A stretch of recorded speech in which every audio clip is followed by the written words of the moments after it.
नमस्कार दोस्तों, स्वागत है आपका मेरे YouTube channel story with Atul में। शुरू करते हैं अनिल मोहन जी द्वारा लिखा गया उपन्यास वर्दी का नशा। यानी कि कल अखबारों में खबर होनी थी और टीवी के समाचार चैनलों ने तो 1 घंटे में ही ये बात जोर शोर से कह देनी थी। कोई भी बाहर का आदमी खंडहरों तक नहीं जा सकता था। उत्सुकता के नाते लोग वहां पहुंच रहे थे कि खंडहरों में मिले खजाने को शायद वे देख ले, परंतु खंडहरों तक कोई नहीं जा सकता था। उन्हें दूर ही रोक दिया जाता था। सिर्फ सरकारी आदमियों का ही खंडहर तक जाना और उसके भीतर आना जाना था। चूंकि यह जंगल इंस्पेक्टर चेतन नाड़ा के पुलिस स्टेशन के अंडर पड़ते थे और नाड़ा ने ही दौलत के होने का खुलासा किया था, ऐसे में कमिश्नर ने देखरेख का जिम्मा नाड़ा के हवाले ही कर दिया था। नाड़ा बहुत सावधानी से अपनी सारी जिम्मेदारियां संभाल रहा था। मन ही मन वो बौखलाया सा जरूर था कि खंडहरों से मिलने वाला खजाना 2000 करोड़ का है। ये बात उसे कुछ देर पहले ही पता चली थी। खंडहरों से 500 किलोमीटर दूर वो लोग मौजूद थे जो उत्सुकता के नाते वहां आ पहुंचे थे। ऐसे लोगों को पुलिस वालों ने रोक रखा था कि वो आगे न जाए। उन्हीं लोगों में देवराज चौहान भी शामिल था। देवराज चौहान यहाँ 4 दिन से लगातार आ रहा था, परंतु हर बार पुलिस वालों ने खंडहरों से 500 मीटर दूर ही रोक लिया। किसी तरफ से उसने खंडहरों तक जाने की कोशिश की तो पुलिस द्वारा रोक दिया गया। यानी कि देवराज चौहान अभी तक खंडहरों तक नहीं पहुंच पाया था, परंतु हर रोज यहाँ से नई खबरें उसे सुनने को मिलती थी। जैसे कि आज सुनने को मिला कि खजाना 2000 करोड़ से ऊपर का है। लेकिन देवराज चौहान तो अपने काम की खातिर 4 दिन से लगातार आ रहा था, परंतु पुलिस की चौकसी उसके कदमों को रोके हुए थी। इतना तो वो जान ही चुका था कि अभी कई दिन बाकी है खंडहरों में मिली दौलत को सरकारी खजाने में जमा कराने में। इंस्पेक्टर चेतन नाड़ा तब खंडहरों के पास खड़ा एक पुलिस वाले से बात कर रहा था कि मोबाइल बजा। हेलो, इंस्पेक्टर नाड़ा ने फोन निकालकर बात की। साहब जी नमस्कार, उधर से शिवलाल तोड़े की आवाज आई। मैं आ गया हूँ। कहाँ है तू? पुलिस की बड़ी गाड़ी के पास। 35 नंबर है गाड़ी का। आता हूँ, तेरे लिए 5 मिनट से ज्यादा वक्त नहीं है मेरे पास, इधर बहुत काम है, इंस्पेक्टर नाड़ा ने गंभीर स्वर में कहा। तू सब इंस्पेक्टर रोशन गाड़े से क्यों नहीं बात कर लेता? पुलिस स्टेशन में जाओ और ये बात आपसे ही करने वाली है, तभी तो आपके पास आया हूँ। आता हूँ कहकर नाड़ा ने फोन बंद किया और जेब में रखते दूर खड़ी नजर आ रही पुलिस की गाड़ियों की तरफ बढ़ गया। गाड़ियों के पास पुलिस वाले फैले थे। वहां पर देखने वाले लोग भी जमा थे। नाड़ा ने गाड़ियों के आसपास नजर मारी तो शिवलाल तोड़े खड़ा दिखा। नाड़ा उसके पास जा पहुंचा। तेरे को जो बात कहनी है वो फोन पर भी कह सकता था, नाड़ा ने नाराजगी से कहा। ये फोन वाली बात नहीं है, तभी तो दुकान लड़के के हवाले करके आया। रोशन गाड़े को बता देता जो बताना था। ये बात तो आपसे ही होनी थी। शिवलाल तोड़े व्याकुल दिख रहा था। जल्दी बोल। पता चला इधर बहुत बड़ा खजाना मिला है। शिवलाल तोड़े सूखे होठों पर जीभ फेर कर कह उठा। अपने काम की बात बोल। 1000 करोड़ से ऊपर का खजाना है। इंस्पेक्टर चेतन नाड़ा ने शिवलाल तोड़े को घूरा। तू यही बात करने आया था? बात तो बड़ी है साहब, शिवलाल ने मुस्कुराने की चेष्टा की। विनय बरूटा का नाम सुना है आपने? विनय बरूटा? नाड़ा की आंखें सिकुड़ी। अपने को डकैती मास्टर कहता है। तू मिला उससे? मेरी दुकान पर चाय पीने आया था। शिवलाल तोड़े मुस्कुराया। सुना है इसका नाम कभी मैंने तो नहीं सुना। मैंने सुन रखा है, नाड़ा बोला। यह डकैतियां करता है, पर डकैती मास्टर जैसी कोई चीज नहीं है इसमें। डकैती मास्टर तो देवराज चौहान ही है। यही बात मैंने उससे कही थी कि डकैती मास्टर तो सिर्फ देवराज चौहान ही। आगे बोल, विनय बरूटा क्यों आया तेरे पास? शिवलाल तोड़े तुरंत संभल कर बोला। वो जानता है कि मैं पुलिस का मुखबिर हूँ और आपका तो खास हूँ। फिर? नाड़ा की निगाह तोड़े के चेहरे पर टिकी थी। वो मेरे को 100 करोड़ देने को कह रहा था। तोड़े ने हिम्मत करके बात आगे बढ़ाई। 100 करोड़ तेरे को देने को कह रहा था? नाड़ा अजीब से अंदाज में मुस्कुरा पड़ा। हाँ, वो तेरी बहन पसंद आ गई होगी, उससे शादी करना चाहता होगा, नाड़ा ने तीखे स्वर में कहा। क्यों मजाक करते हैं साहब, मेरी तो बहन ही नहीं है। आगे बोल। उसने कहा कि वो मेरे को 100 करोड़ देगा अगर मैं आपको तैयार कर लूँ तो वो मेरे से शादी करना चाहता है? नाड़ा की आवाज में शक्ति का एहसास हुआ। विनय बरूटा खंडहरों में मिली इस दौलत पर डकैती करना चाहता है। वो जानता है कि दौलत की सुरक्षा का भार आपके ऊपर है और आपकी सहायता के बिना कुछ नहीं हो सकता। इसलिए इंस्पेक्टर चेतन नाड़ा का हाथ झपट्टा मारने वाले ढंग से आगे बढ़ा और तोड़े की कमीज का कॉलर पकड़ लिया। शिवलाल तोड़े हड़बड़ा उठा। माई बाप, ये क्या कर चुतिए? नाड़ा के होठों से गुर्राहट निकली। तू पुलिस का मुखबिर है या विनय बरूटा का? मुझे बोलता है कि मैं अपनी वर्दी नीलाम कर दूं? विनय बरूटा के साथ मिलकर वर्दी से इतनी बड़ी गद्दारी करूं? थोड़ा बहुत तो चलता है, पर इतने बड़े पैमाने पर नाड़ा वर्दी से गद्दारी नहीं कर सकता। तू तो माई बाप, मैं तो आपको खबर दे रहा था कि विनय बरूटा किस फेर में है। सब समझता हूँ मैं कि तू क्या कहना चाहता है। विनय बरूटा की 100 करोड़ वाली बात तेरे सर पर सवार हो गई थी, तभी तू भागा आया मेरे पास बात करने को। साले, ऐसा बंद करूंगा कि कभी बाहर नहीं आ सकेगा। साहब जी, आप तो खामखा मेरे पे लाल पीले हो रहे हो। इंस्पेक्टर नाड़ा ने उसे पीछे धकेलते हुए कमीज का कॉलर छोड़ा। शिवलाल लड़खड़ा कर थम गया। इंस्पेक्टर नाड़ा के चेहरे पर कड़वे भाव छाए हुए थे। दफा हो जाए यहाँ से। साहब जी, मेरी बात तो गलत समझ रहे हैं आप। डंडे से ठुकवाऊं तब दफा होगा यहाँ से। शिवलाल मुंह लटकाए पलटने लगा तो नाड़ा बोला, विनय बरूटा आएगा तेरे पास? नहीं, मेरा मोबाइल नंबर ले गया है वो, उसका फोन आएगा। उस हरामी से कह देना कि इंस्पेक्टर चेतन नाड़ा के होते हुए यहाँ से एक पैसा भी हिलने वाला नहीं, और तेरी खबर तो मैं बाद में ले लूंगा। शिवलाल तोड़े फौरन वहां से चलता बना। उखड़े भाव चेहरे पर समेटे इंस्पेक्टर चेतन नाड़ा पलटा तो देवराज चौहान पास आता दिखा। नमस्कार इंस्पेक्टर साहब, अब तुझे क्या चाहिए? तीखे स्वर में कहते हुए नाड़ा ने देवराज चौहान को देखा।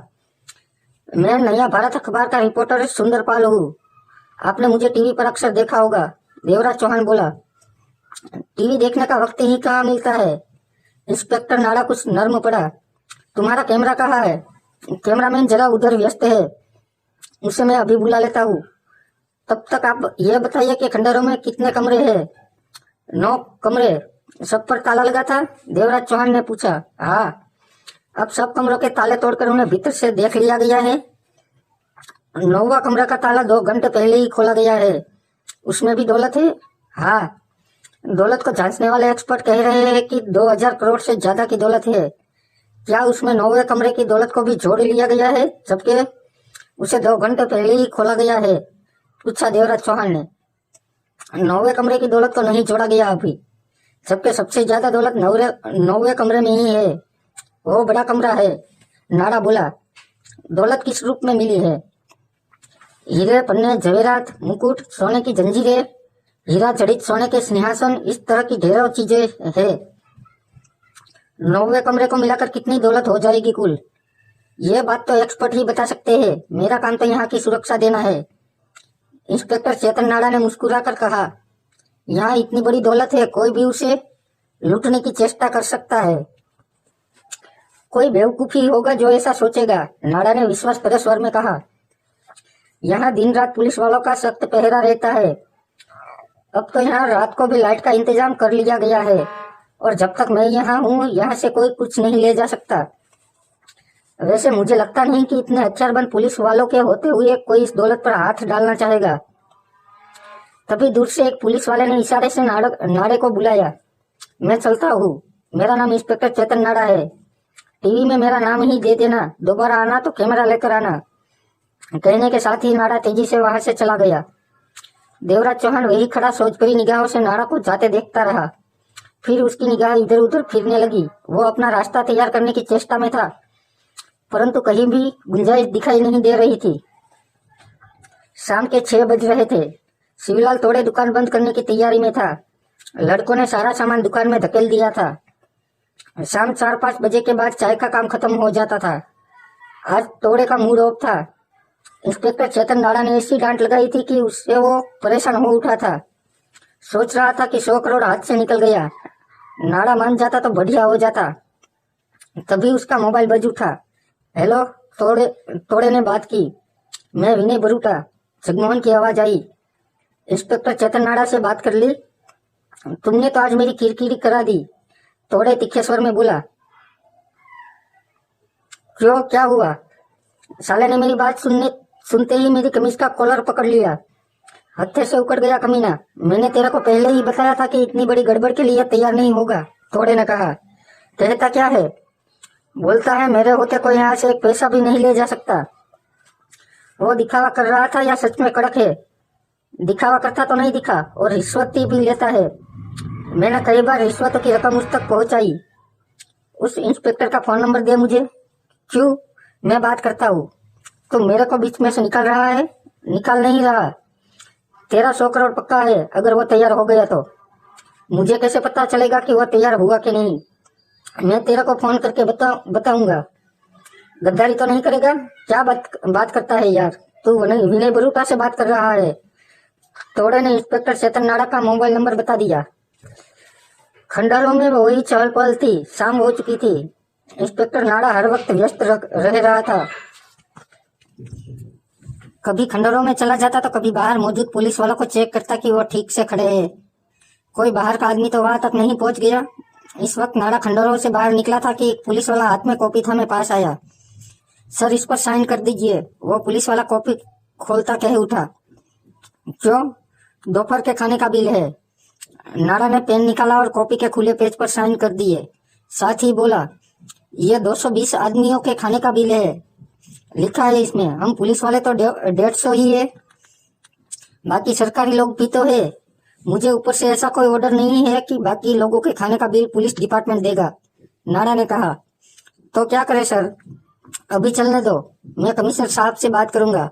पुलिस वाला चला गया। इंस्पेक्टर नाड़ा ने कमर पर हाथ रखे हर तरफ फैले पुलिस वालों पर नजर मारी। उसी पर उसका मोबाइल बजा। हेलो, आज श्वेता का जन्मदिन है, घर नहीं आना क्या? उधर से उसकी पत्नी की आवाज आई। 10 दिन से घर नहीं आए। मेरा भी आप पर कोई हक बनता है कि नहीं? तुम तो जानती ही हो कि इस वक्त मेरी कितनी सख्त ड्यूटी। आपने खजाना देखा है? दिन में 10 बार देखता हूँ। नाड़ा ने गहरी सांस ली। भीतर बिखरा पड़ा है और उसे लकड़ी की पेटियों में पैक किया जा रहा है। साथ ही साथ बहुत खुली जगह है उन कमरों के पार। मेरे लिए भी तो कुछ ला दो।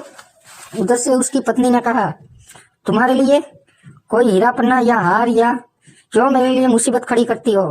मतलब कि आप मुझे प्यार नहीं करते? तेरा को नहीं करूंगा तो किससे करूंगा? इंस्पेक्टर चेतन नाड़ा मुस्कुरा पड़ा। तो ला नहीं सकते क्या? एक चीज लाऊंगा, छोटी सी, जो मेरी जेब में आ जाए और कोई मुसीबत भी खड़ी ना हो।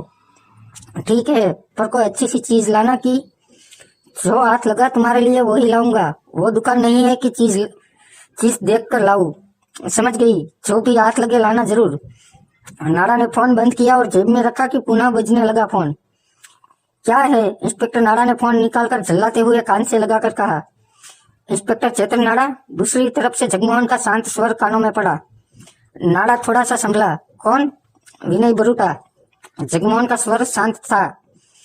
तुमने मेरी बात नहीं मानी, तोड़े को मना कर दिया। उसका दिल टूट गया है कि 100 करोड़ उसके हाथ से निकल गया। मेरी बात मान लेते तो तुम्हारा भी फायदा होता। तुम मेरा साथ दो, डकैती मैं करूंगा और सारा खजाना हमारा होगा। माल हम आता आता ईमानदारी से बांटेंगे। बकवास बंद करो, नाड़ा ने चिल्लाकर कहा। तुम मेरी वर्दी खरीदने की कोशिश कर रहे हो, जबकि देखने में यह कपड़े की वर्दी नहीं पर हकीकत में यह मेरा ईमान है। तुम ये कहना चाहते हो कि तुमने कभी रिश्वत नहीं ली? बहुत बार ली। तब तुम्हारा ईमान सामने नहीं आया? थोड़ा बहुत तो चलता है, लेकिन इतनी बड़ी गड़बड़ मैं नहीं कर सकता। वर्दी को इतना बड़ा धोखा नहीं दे सकता। बेवकूफ, ये बहुत बड़ी दौलत का मामला है। तुम्हारी आने वाली पुश्तें भी ऐश करेगी। मैं इतनी बड़ी दौलत हजम नहीं कर सकता। इंस्पेक्टर चेतन नाड़ा गंभीर था।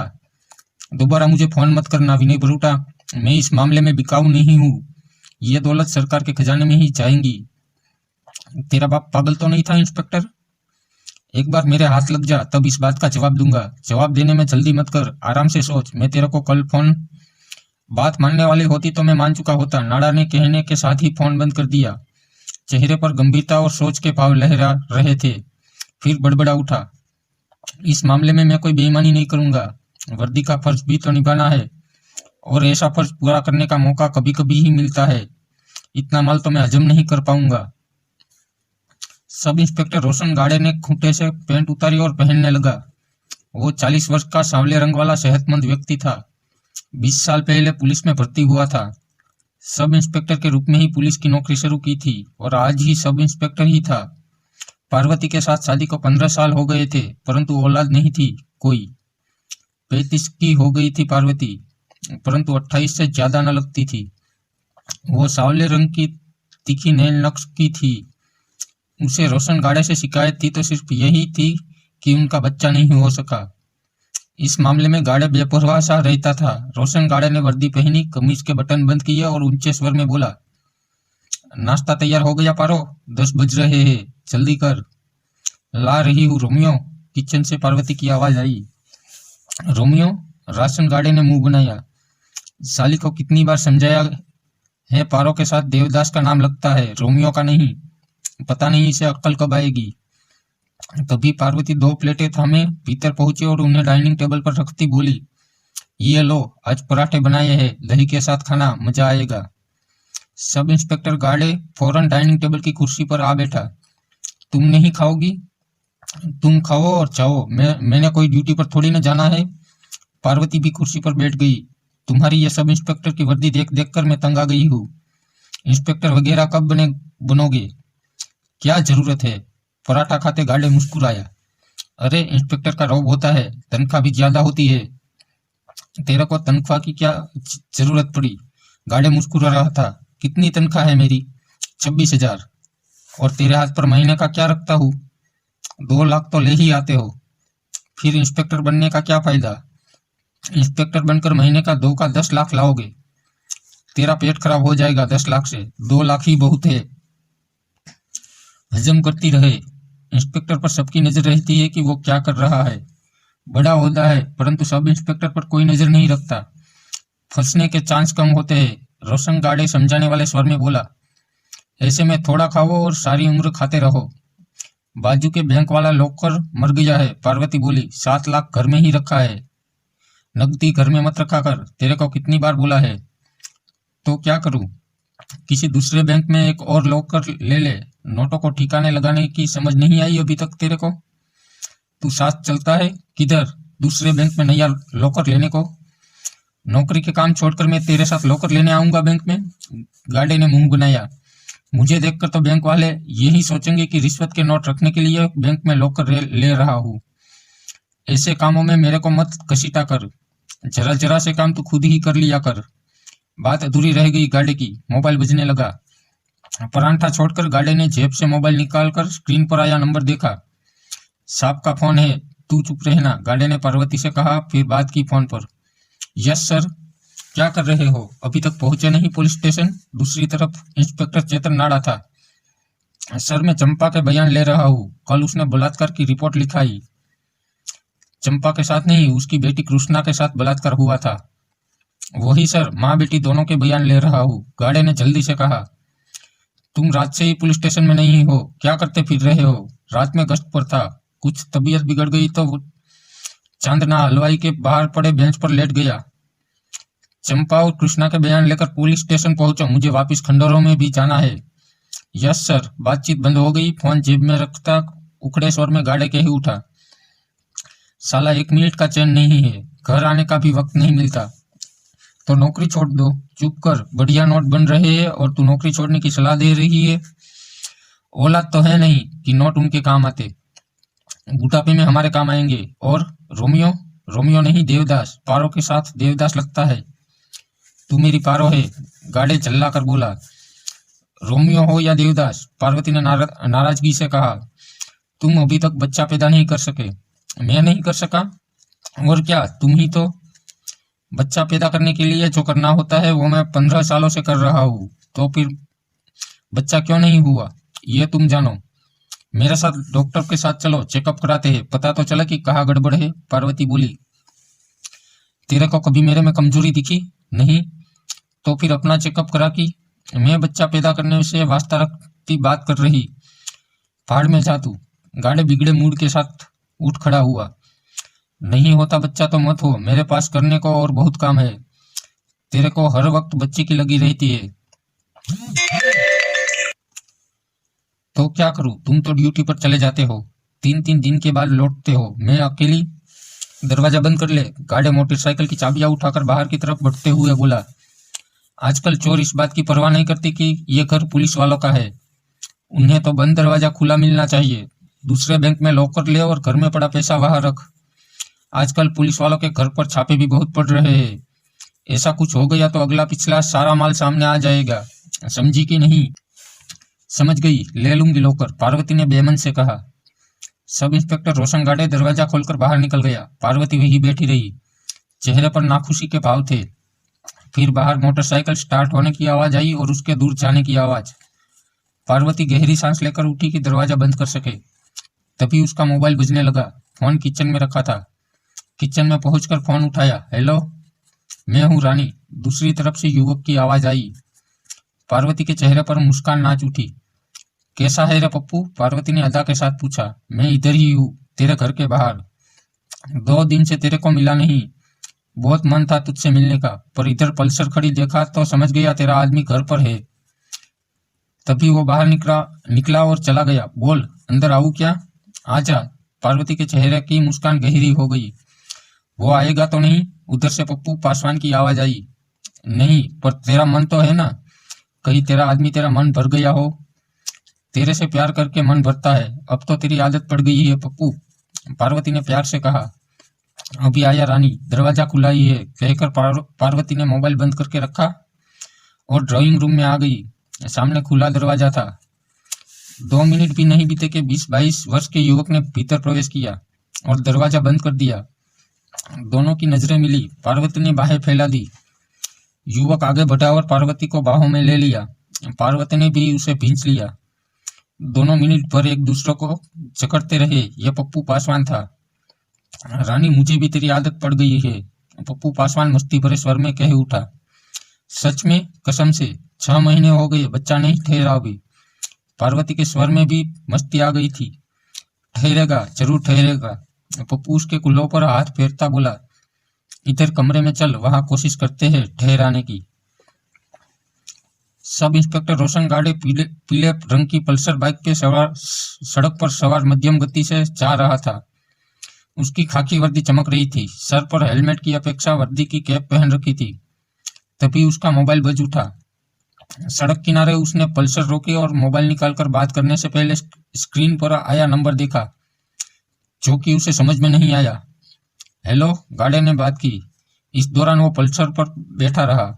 साहब जी सलाम, अमलेश कमती बोल रहा हूँ। कमती तू? रोशन गाड़े बोला। कहा था? 2 महीने से तेरा एक भी फोन नहीं आया। अब आ गया हुजूर, नोटों का मामला है। अमलेश कमती की आवाज कानों में पड़ी। बोल। वो चंपा की बेटी कृष्णा है ना, जिसके साथ कल बलात्कार? हाँ, कल रात को मैंने उसका बयान लिया। उसी मामले में मिलना है हुजूर, सिर्फ 2 मिनट का काम है, आपकी छत्रछाया में। नोट है हुजूर, तभी तो फोन किया। चंदौली चौक पर पहुंच 15 मिनट में, गाड़े बोला। आधे घंटे में पहुंचा साहब जी। गाड़े ने फोन काटा, जेब में रखने लगा कि वो पुनः बजने उठा। हेलो, रोशन गाड़े ने बात की। साहब जी नमस्कार, उधर से आवाज आई। मैं तेरे पास ही आ रहा हूँ हरिराम। सोचा 11:30 बज गए हैं, कहीं साहब जी भूल न गए हो कि? मुझे 12:30 भी बज जाए तब भी तेरे को उधर ही रहना है।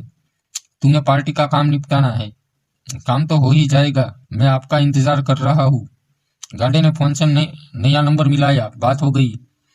हेलो, उधर से आवाज आई। इस वक्त तू कहाँ है लंबू? ओह मेरे मालिक, इंस्पेक्टर साहब बोल रहे हैं, कहीं हाजिर होना है क्या? छोटा सा काम है तेरे लिए। तो हजूर से मिलने कहाँ आऊँ, जहाँ 15 दिन पहले मिला था। कितने बजे? 2 घंटे बाद। तुम वहीं पर रहना, बेशक मुझे आने में देर हो जाए तब भी। शाम तक वही टिका रहूंगा हजूर जी। रोशन गाड़े ने फिर फोन मिलाया, बात की। हेलो बंटी, गाड़े ने कहा, तेरे लिए काम है। हुक्म दीजिए। कहाँ पर? घर पर। घर की गली से बाहर आजा, मैं 5 मिनट में पहुंच रहा हूँ, कहकर गाड़े ने फोन बंद कर दिया। बंटी 20 वर्ष का युवक था। इस वक्त पैंट कमीज पहने सड़क के किनारे खड़ा वहां से निकलते वाहनों को देख रहा था। पीछे गली थी जहां वो माँ बाप के साथ रहता था। तभी पीली पल्सर उसके पास आ रुकी। बंटी मुस्कुरा कर बोला, आज तो सब्जी वर्दी में खूब जंच रहे हैं। मैं तो हमेशा जंचता हूँ, गाड़ी बोला और उतरकर पल्सर को स्टैंड पर लगाया कि पीछे लगा। बक्सा खोलकर वहां रखे कागजों को चेक करने के बाद एक कागज निकाला और बक्सा बंद करके कागज बंटी की तरफ बढ़ाया। ये ले, इस पर होंडा सिटी कार का नंबर लिखा है। नई कार है, परसों ही शोरूम से बाहर आई है, सिल्वर कलर की है। माटुंगा में पाटिल स्वीट्स के पीछे वाली गली में शाम को 5 के बाद खड़ी होती है। इस कार का सत्यानाश करना है। इस तरह कार पर तोड़फोड़ करनी है कि वो ठीक भी ना हो सके। बंटी ने कागज थामकर उस पर नंबर लिखा देखा। चक्कर क्या है साहब जी? कार का मालिक पड़ोसी के घर के बाहर कार खड़ी कर देता है। पड़ोसी गुस्से में है कि उसके घर के सामने कार क्यों खड़ी करता है। मना करने पर भी नहीं मान रहा। होंडा सिटी की अकड़ दिखाता है। समझ गया सब कुछ। बंटी मुस्कुराया। कुछ माल पानी हो जाए तो। घोड़े ने जेब से 500 के 4 नोट निकालकर उसे दिए। बस 2000। इस काम के लिए तो 4-5 छोकरे इकट्ठे करके ले जाने होंगे। पिलानी पड़ेगी उन्हें। यह सब तो खर्चा हो जाएंगे साहब जी। मेरे पल्ले तो कुछ भी नहीं पड़ेगा। बंटी मुस्कुराया। अब तू लालच करने लगा है, गाड़े ने मुस्कुराकर कहा और उसे 500 के 2 नोट और दिए। साहब जी कभी तो दिल खोल कर दे दिया करो। इस काम के उस मकान वाले ने मेरे को 4000 दिए हैं, उसमें से 3000 तेरे को दे दिए। मुझे अपने आदमियों का खर्चा भी देना होता है, उन्हें अपनी तनख्वाह से तो दूंगा नहीं। ठीक है साहब जी, आज शाम ये काम हो जाना चाहिए। गाड़े पल्सर को स्टैंड से उतारता बोला, हो जाएगा, आप कोई बड़ा काम करने को दीजिए, ज्यादा नोटों वाला। बंटी ने कहा, वो भी दूंगा, ये काम तो निपटा। गाड़े ने पल्सर स्टार्ट की और उस पर बैठा और आगे बढ़ गया। रोशन गाड़े को आमलेस कमती तय जगह पर मिला। कमती हमेशा गाड़े के लिए नोट देने वाला मुर्गे पकड़ कर लाता था। ऐसे में उसे अपना खास बना रखा था। कमती के साथ 22-23 वर्ष का युवक भी था। ये मुलाकात भी सड़क किनारे पर ही हुई। पास से भारी ट्रैफिक जा रहा था। गाड़े ने युवक को देखा, फिर कमती से बोला, बोल। साहब जी ये राजन है, इसी ने चंपा की बेटी कृष्णा से बलात्कार किया था कल। गाड़े ने कठोर निगाहों से उस युवक को देखकर कहा, इसकी तो मुझे तलाश थी, अच्छा हुआ जो तू इसे पकड़ लाया। राजन के चेहरे पर हवाइयां उड़ने लगी। अमलेश कमती हाथ जोड़कर कह उठा, साहब जी अपनी पहचान वाले का छोकरा है, जाने दीजिए, चंपा से समझौता हो गया है। कैसा समझौता? गाड़े ने तीखे स्वर में कहा, 20,000। वो चुप हो गई है। 20,000? कल शाम मैंने उसका बयान लिया है। बयान पर उसके साइन और अंगूठा है, गवाह है। उन्होंने साफ तौर पर राजन का नाम लिया है कि कृष्णा उसके घर में काम करने गई और उसने बलात्कार कर दिया। बोला तो समझौता हो गया है साहब जी। कमती बोला, इसका बाप बिजनेसमैन है, मेरे को जानता है। मेरे से बोला कि उसके छोकरे को बचा लूं, फिर से ऐसी कोई हरकत नहीं करेगा। पुलिस की रजामंदी के बिना समझौता नहीं हो सकता। गाड़े ने बेहद गंभीर स्वर में कहा, तो अपनी रजामंदी दे दीजिए। कैसे दूं? गाड़े बातों के दौरान आसपास भी देख रहा था। कमती घबराए खड़े राजन से कह उठा, पकड़ा दे साहब को, माफी मांग ले, दोबारा गड़बड़ मत करना। राजन ने फौरन कमीज के भीतर हाथ डालकर छोटा सा लिफाफा निकाला और गाड़ी की तरफ बढ़ाया। ये क्या है? इसके बाप ने रजामंदी के लिए 1,10,000 दिया है। 1,10,000? गाड़ी ने कीमत कमती को देखा। ले लो साहब जी, वो कमजोर बिजनेसमैन है, ये भी मैंने उससे निकलवाया है। फिर अमलेश कमती ने राजन से कहा, जा यहाँ से, और दोबारा कभी गड़बड़ की तो साहब जी तेरे साथ तेरे बाप को भी जेल में ठूस देंगे। युवक ने गाड़े के पैरों को हाथ लगाया और फौरन खिसक गया वहां से। तूने कम में सौदा किया कमती, गाड़े बोला। जितना तेल हो उतना ही बाहर आता है। मेरा 10,000 ऊपर का मुझे दे दीजिए। गाड़े ने लिफाफे से 10,000 निकालकर उसे देते हुए कहा, मोटा मुर्गा ढूंढा कर। करता तो वही हूँ। कमती नोट को लेकर जेब में डालता कह उठा, पर कभी पतला मुर्गा हाथ में आ जाता है। गाड़े ने नोटों वाला लिफाफा पल्सर के बक्से में रखा और वहां से चल पड़ा। रोशन गाड़े ने सड़क किनारे खड़े आदमी के पास पल्सर रोक दी। साहब जी नमस्कार। वह आदमी बोला, पहले से सेहत बन गई है तेरी हरिराम? बस ऐसे ही। हरिराम मुस्कुराया। गाड़े पल्सर से उतरा और बक्से को खोलकर कागजों में से एक तस्वीर निकाली। ये ले, पीछे पता लिखा है, नाम लिखा है। इस लड़के की नाक काटनी है। 20 वर्ष के युवक की तस्वीर थी वो। नाक काटनी है? ये क्या मामला हुआ? खुंदकबाजी है। इसने 3 बार दूसरे की पतंग काट दी। साथ में ढोल वाला खड़ा कर रखा था। जब भी पतंग काटता तो जोरों से ढोल बजवाता। पास खड़े लड़के शोर डालते। जिसकी पतंग कटी उसके भाई को यह सब पता चला तो वो गुस्से में आ गया। उसने मेरे आदमी को फोन किया और उसकी नाक काटने का काम दे दिया। ये तो अजीब बात है। नाक काटने से आसान है गला काटना, हरिराम ने कहा। पार्टी ने जैसा कहा है वैसा ही काम कर, काम हो जाएगा। गार्डे ने जेब से नोट निकाले और 500 के 10 नोट उसे दिए। 5000 है, ज्यादा दे रहा हूँ इस बार, ये काम निपटा, परसों एक और काम दूंगा। हरिराम ने नोटों को जेब में रखते सर हिला दिया। रोशन गार्डे ने पल्सर को एक गली के बाहर रोका, उसे लॉक किया, फिर पीछे लगा बक्सा खोलकर कागजों में से एक लिफाफा निकाला और बक्से के भीतर से ताला निकालकर बक्से पर लगाया। उसके बाद सामने ही दुकान वाले के पास पहुंचा। वो गाड़े को ही देख रहा था। पल्सर खड़ी है मेरी, ध्यान रखना, समझा, तेरी जिम्मेवारी है, इसे कोई ले न जाए, रोशन गाड़े बोला। जी। दुकान वाले ने तुरंत सिर हिलाया। गाड़े वहां से हटा और सामने की गली में प्रवेश कर गया। सफेद रंग का छोटा सा लिफाफा हाथ में रखा था जिसमें कागज जैसा कुछ था। गली में और लोग भी आ जा रहे थे। वो वर्दी पहने शान से चल रहा था। गलियों के 2-3 मोड़ काटकर वो 50 गज के एक मकान के सामने रुका, फिर भीतर प्रवेश कर गया।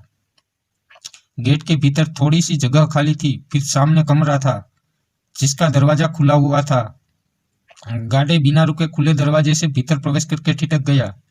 सामने ही सामान्य सा दिखने वाला आदमी बेड पर लेटा था। लुंगी बनियान पहन रखी थी, उम्र 45 की रही होगी। छत पर लटकता पंखा तेज रफ्तार से चल रहा था। उस आदमी ने नाड़े को देखा, फिर मुस्कुरा पड़ा। इंस्पेक्टर साहब, वो उठ बैठा। आज मेरी याद कैसे आ गई? गाड़े ने कुर्सी खींची और बैठता हुआ कह उठा, तबीयत कैसी है तेरी? ठीक है। क्यों? पिछली बार तेरी तबीयत खराब थी जब तूने मेरा बताया काम किया, याद है ना? काम तो कर दिया था ना मैंने, अब तबीयत ठीक है ना? हाँ। कोई काम है क्या? वो बोला। करेगा? नोट सही मिले तो करूंगा। देख, आजकल गली के छोकरे भी ये काम करने लगे हैं। 1000-500 में किसी को भी उड़ा देते हैं। अब पहले वाली बात नहीं रही, कंपटीशन बहुत हो गया है। इतना भी नहीं हुआ जितना कह रहे हो, वो बोला। 20,000 दूंगा। गाड़े ने कहा। पार्टी ने 25 दिया है, 5 मेरा मेहनताना। तुम 5000 में सब्र करने वाले नहीं? 20,000। हाँ बोल, नहीं तो मैं जाऊं। गाड़े का स्वर शांत था। ठीक है, उसने कहा। किसे साफ करना? तभी रोशन गाड़े का फोन बजने लगा। स्क्रीन पर नंबर आया, देखकर बात की। Yes sir. तुम अभी तक पुलिस स्टेशन नहीं पहुंचे? क्या कर रहे हो तुम? उधर से इंस्पेक्टर चेतन नाड़ा ने नाराजगी भरे स्वर में कहा। तुम्हारे लिए यहाँ काम पड़े हैं, मैं क्या तुम्हें बार बार फोन करता रहूं? रास्ते में हूँ सर, आ रहा हूँ। वो चंपा ने देर लगा दी। उनका बलात्कारी से समझौता हो गया है। ऐसे कैसे समझौता हो सकता है? ये मामला पुलिस का है। सर, पुलिस के साथ भी समझौता हो गया है। पक्का? Yes sir. पार्टी कमजोर थी पर जैसे तैसे मैंने समझौता कर लिया। पुलिस स्टेशन आते ही सबसे पहले मेरे पास आना। Yes sir. बात खत्म हो गई। गाड़े ने मोबाइल बंद करके जेब में रखा। वो आदमी गाड़े को ही देख रहा था। गाड़े ने हाथ में पकड़ा लिफाफा खोला और उसमें से 5x7 की 2 तस्वीरें निकाली और उसे दी। तस्वीरों को अच्छी तरह देख लो। 25 वर्ष है उम्र इसकी, पीछे उसका पता लिखा है। उसने तस्वीर को देखने के बाद कहा, दोनों तस्वीरें एक ही युवक की है। हाँ, इसे खत्म करना है। गाड़े ने शांत स्वर में कहा। मामला क्या है? तुम क्यों जानना चाहते हो? यह जानकर दिल को तसल्ली रहेगी कि मैंने इसे क्यों मारा। इसकी हत्या की सुपारी उस लड़की ने दी है जिसके साथ 6 सालों से इसके शारीरिक संबंध बनाए हुए थे।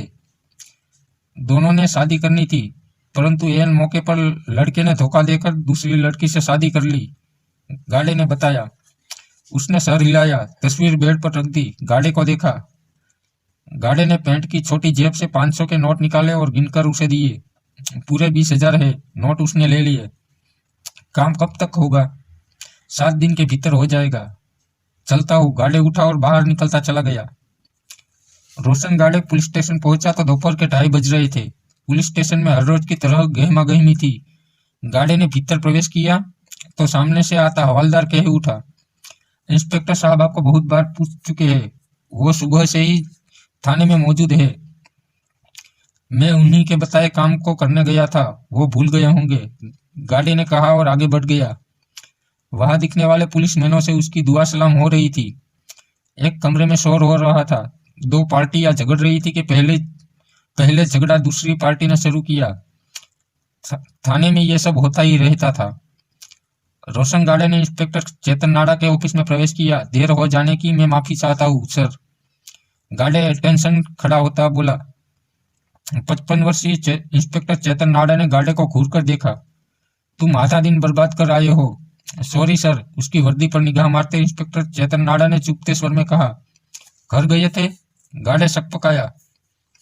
तुम्हारी वर्दी बता रही है कि तुम घर गए। रात भी घर में बिताई और मुझसे कहा कि रात तुम इमरजेंसी थी सर। गाड़े ने गंभीर स्वर में कहा। पड़ोसी ने फोन करके बताया कि मेरी पत्नी बेहोश होकर गिर गई है, पर जब मैं घर पहुंचा तो उसे होश आ गया था। 2 घंटे वहां रहा। इसी दौरान प्रेस की दूसरी वर्दी पहन ली। मेरे सामने झूठ मत बोला करो, नाड़ा ने कहा। Sorry sir. गाड़े अटेंशन खड़ा था। तो दोस्तों ये थी यहाँ तक की कहानी। आगे की कहानी जानने के लिए बने रहिए मेरे साथ। और हाँ, मेरी वीडियो को लाइक, शेयर और चैनल को सब्सक्राइब जरूर करें। धन्यवाद।